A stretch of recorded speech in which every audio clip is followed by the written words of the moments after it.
número de registro. Por eso siempre les digo, anoten.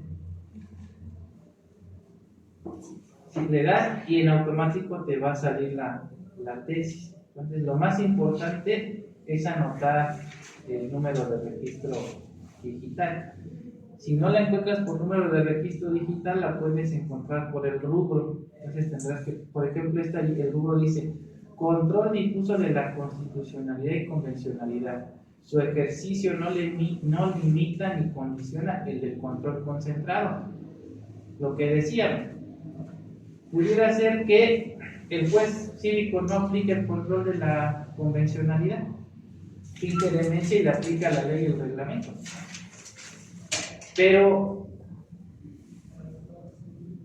en ese momento ustedes ya traen conocimientos en este aspecto y le solicitan al juez: su señoría, le solicito con fundamento en lo dispuesto en el artículo 1 constitucional en relación al 133, ejerza el control de la convencionalidad e inaplique lo que señala su ley de cultura cívica y su reglamento, y haga prevalecer lo que establece el artículo 20 constitucional, y en este acto me permite ejercer efectivamente una adecuada defensa. Entonces solicito me asigne mi defensor de oficio.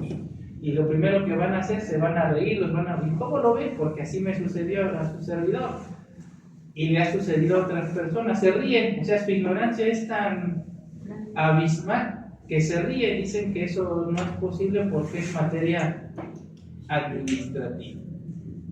Y entonces ya le empecé a hacer otro tipo de argumentaciones, y el juez al menos entendió y dijo: este no está en la ignorancia, ¿no?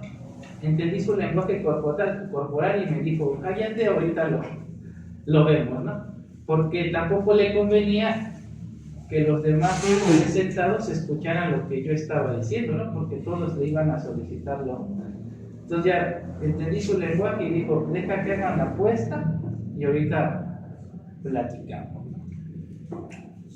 Y obviamente ya ni le ayudó a los policías, porque es muy común que, como no saben llenar la boleta, como no había motivo para una detención, pues le iban a pedir el apoyo, y el juez dijo: es tu bronca, ¿no? Tú sabes por qué No, ¿qué hago? Descríbeme lo que estaba haciendo. Pues no pudieron justificar la detención, ¿sí? Y obviamente ordenaron la libertad inmediata. Pero yo, porque conozco de la materia, imagínense una persona que no conoce, la privan ilegalmente o le fabrican una infracción, ¿no? Le dicen al policía cómo llene la boleta y me fabrican una falta administrativa, que todavía tengo exprofeso mi derecho a impugnarlo a través del juicio de amparo. ¿Sí vamos entendiendo? Entonces, a ver si es cierto, Andrea, ¿qué es el control difuso de la Constitución? Pues había dicho que es el concentrado, ¿no? Esas son especies del control difuso, pero ¿qué es en sí el control difuso de la Constitución?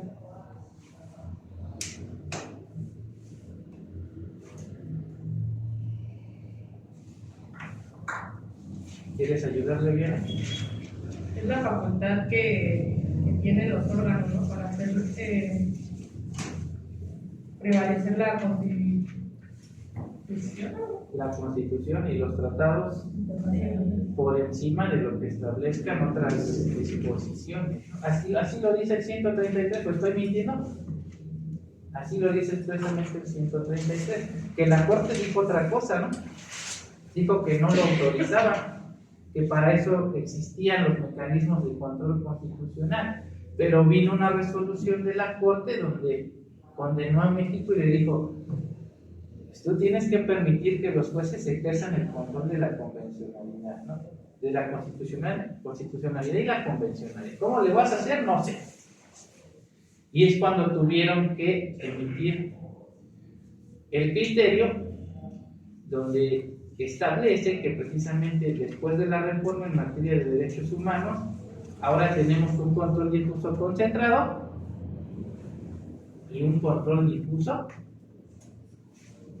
ex oficio. Fíjense bien, a ver, ahí les va fíjense bien lo que decía la Corte en un principio.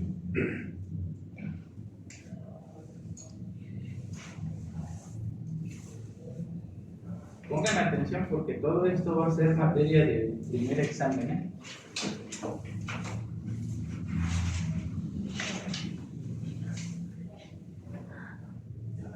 Fíjense bien, la tesis con número de registro digital 193.435 decía lo siguiente, fíjense bien, ¿eh? Y era del Pleno de la Corte, o sea, de nuestra máxima autoridad jurisdiccional. Control difuso de la constitucionalidad de normas generales no lo autoriza el artículo 133 de la Constitución. Dice, el texto expreso del artículo 133 de la Constitución Federal previene que los jueces de cada estado se arreglarán a dicha Constitución, leyes y tratados a pesar de las disposiciones en contrario que pueda haber en las constituciones o leyes de los estados. En dicho sentido literal llegó a pronunciarse la Suprema Corte de Justicia.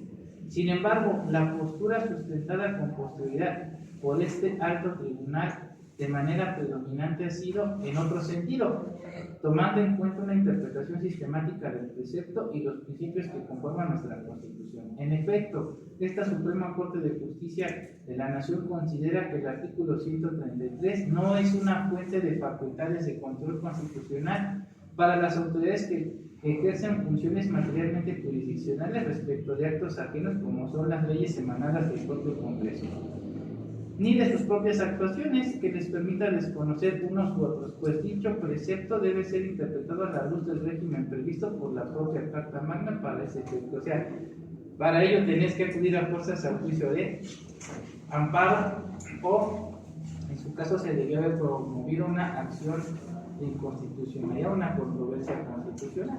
Entonces tú pues no puedes, ¿verdad? Pero les dije que México suscribió tratados internacionales y para eso se comprometió en la Convención Americana a dotarnos de los instrumentos. Cuando la Corte dijo esto, ¿qué hizo? Pues nos restringió, ¿verdad? Nos restringió en el uso o el de los instrumentos para hacer efectivos nuestros derechos humanos. Entonces esto es inconvencional.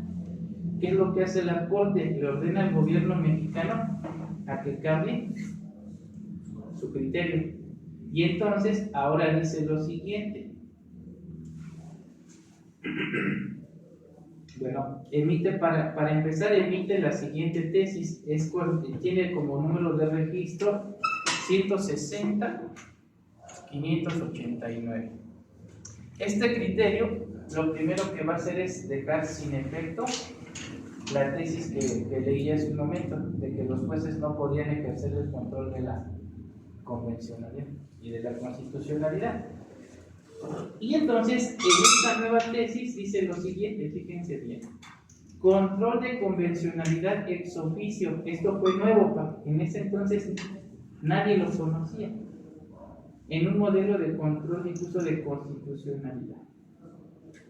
Y se de conformidad con lo previsto en el artículo 1 constitucional, todas las autoridades del país dentro del ámbito de su competencia se encuentran obligadas a velar no solo por los derechos humanos contenidos en la Constitución, sino aquellos contenidos en instrumentos internacionales celebrados por el Estado mexicano, adoptando la interpretación más favorable al derecho humano de que se trate, lo que se conoce en la doctrina como principio pro persona.